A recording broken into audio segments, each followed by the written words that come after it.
Hello, this is me metaphorically and literally walking away from our old apartment here in Nicholasville.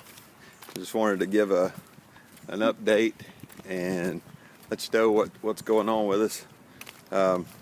Yeah, we've been packing up our cars and packing up storage and getting ready to roll on out of here and take a journey on the highways and byways.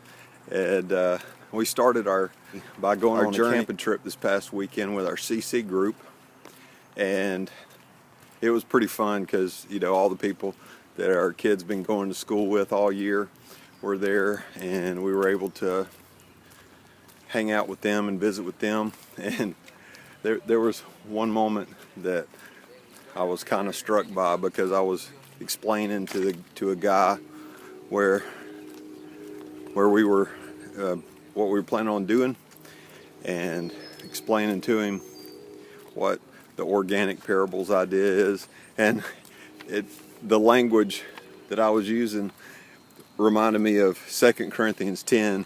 It's a good thing to look up 2 Corinthians 10, because Paul said that I'm humble face to face, but I'm bold when I'm away. And later on it says that his letters are weighty and strong, but his bodily appearance, or his bodily presence, is weak, and his speech is of no account. And that's how I was when I was explaining it to a friend of ours. And I was just struck how these videos are so easy to edit, and I can edit out my ums and everything. This is looking like it's going to be a one-take video, but I'll take that. Our day and age, we have a lot of people who are fancy schmancy, good speakers,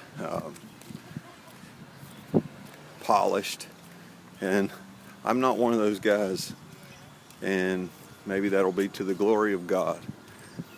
So, what value do we have? I want to share this thought with you. This has been one of the things I've been following this week, is going through the scriptures and asking the question, what is my value? What is my worth?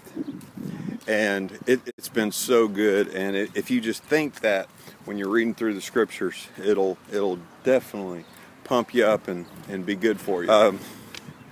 Here's a few of the pages. I'll show you a few of the pages that I came up with during the process. The first thing is that when Jesus was talking to his people, so they already had a foundation of knowing that their value was in God, and who he called them and who he attributed them to be. Something else I've been into this week is Francis Schaeffer's How Shall We Then Live? And I got the book from the library and started reading on it, and realized, hey, this is a visual work.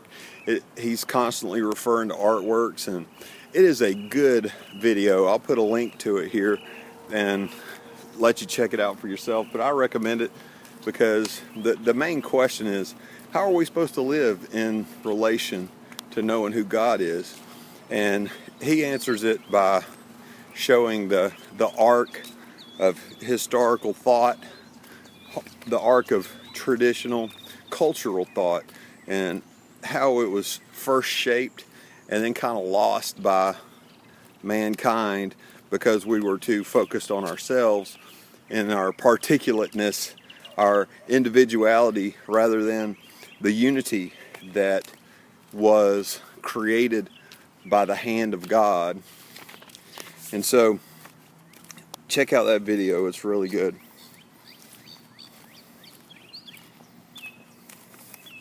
So, we are off on a journey, and we will soon be dispatching from the road, and we do not know what it's going to look like. And we don't even, my mom asked me the other day, well, which direction are you going? Are you going north, south? which direction are you going? Are you going north, south, east, or west? And I didn't even have an answer for her. So we don't know where we're going. We don't know how we'll get there besides driving in our van. But please keep in touch and pray for us. And what does a ministry look like where you're completely relying upon God?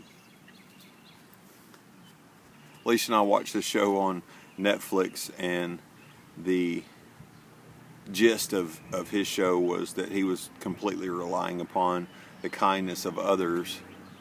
And I was thinking, that's a good idea, yet people want to be included when their kindness is on the ropes to produce or not produce. But it's the same way with God. It's like when we put him on the ropes to produce or not produce, what do you think he's going to do? Of course, if we know how to give good gifts to our children, isn't he going to give good gifts to his children? Isn't he going to provide like he said he would if there are people who are completely trusting in him, not working for the gold that perishes or for a home that is going to be given away to somebody else or taken by the enemy? But what's God going to do? It's going to be a good story. So we thank you all for watching in, and this is our record of God's glory and his goodness and kindness and opening doors for us.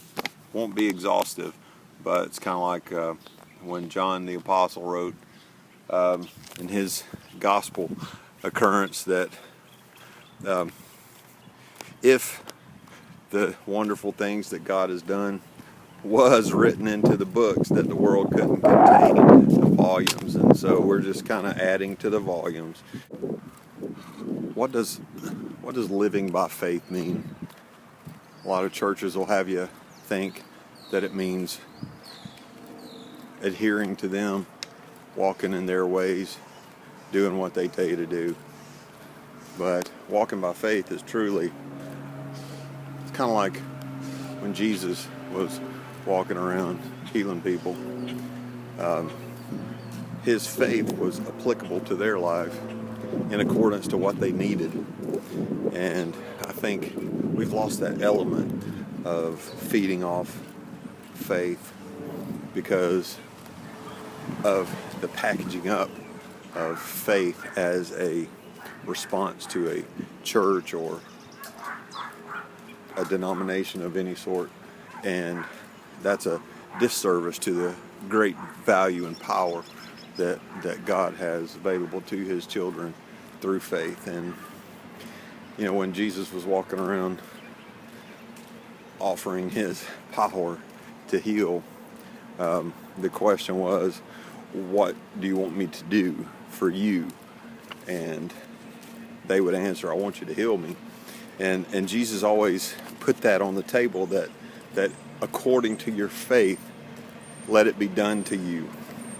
And that's kind of the ethos of our journey is to offer our lives up to God to see what he could do for us, and he has the riches of everything at his disposal, so why would he withhold? So it's going to be good stories, good times, and we appreciate you watching out and checking us out, especially those of you who were there early on with us. Thank you, and God bless you. Have a good weekend and a good rest of your days.